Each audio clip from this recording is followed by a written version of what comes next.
and gentlemen, it's Robert McLeod Jr. Listen, I wanted to get someplace quiet for a minute to talk to you about something. I know that there's a lot of patriots out there that are standing up for America. Thank you. Keep standing up. But listen, sometimes misinformation is just as bad as inaccurate information. And what I mean by that is I see a lot of people that use the phrase, our forefathers would have been fighting by now. They went to war over a tea tax. Well, this is not exactly accurate. And just to set the record straight on that, our forefathers suffered through 13 years and 27 different acts that the king had leveled against the colonists. The final straw was the Tea Act. He imposed a tea tax against the colonists and removed it from the shipping companies. And that was a little bit more than they can stand. So that was basically the straw that broke the camel's back. But a lot of us out there are upset with the government. We're upset with the way things are going. We're upset with Obama.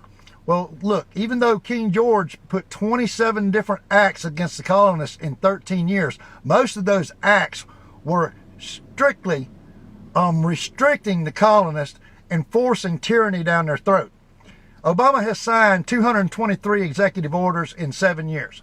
You'd have to go through each one of them and pick out any one of them that might go against your civil liberties or be restricting you or trying to impose a tyrannical government on you. And here's the thing that you need to remember.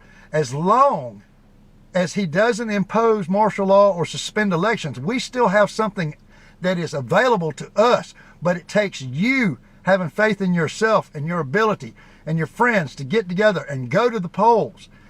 You have to go vote. You have to go to those primaries.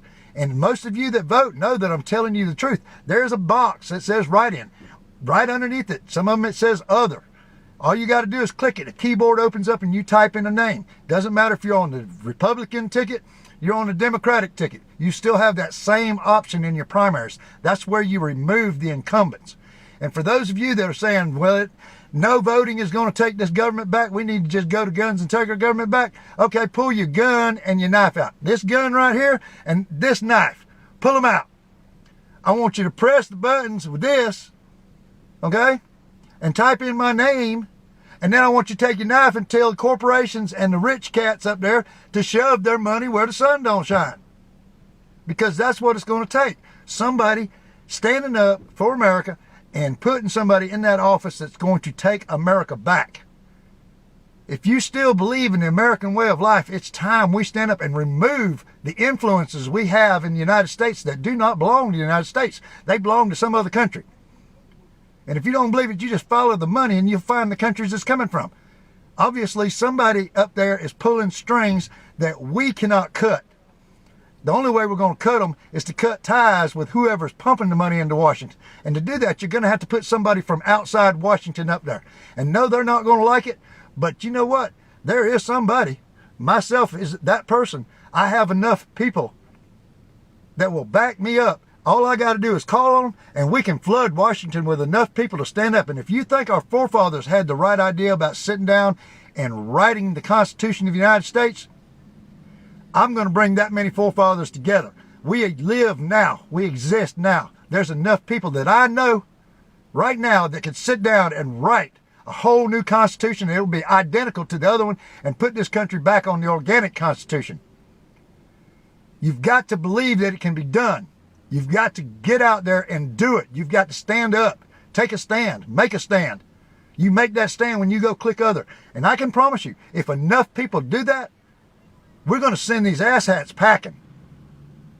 And they're going to be scared because they're going to be knocked back on their heels going, what in the world is going on? Has America lost their mind? No, America hasn't lost their mind. Washington is the one that's lost their mind. And it's time we make it clear to them that we want our country back. We are not for sale to the highest bidder. We are the United States of America.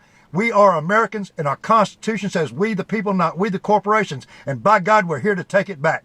And if y'all believe that, you're going to share this video. You're going to tell your friends. You're going to let them know that Robert McLeod Jr. and John Anderson are two men that stand for America. Y'all think about it. That's Redneck's Thought today, and as always, have a blessed day.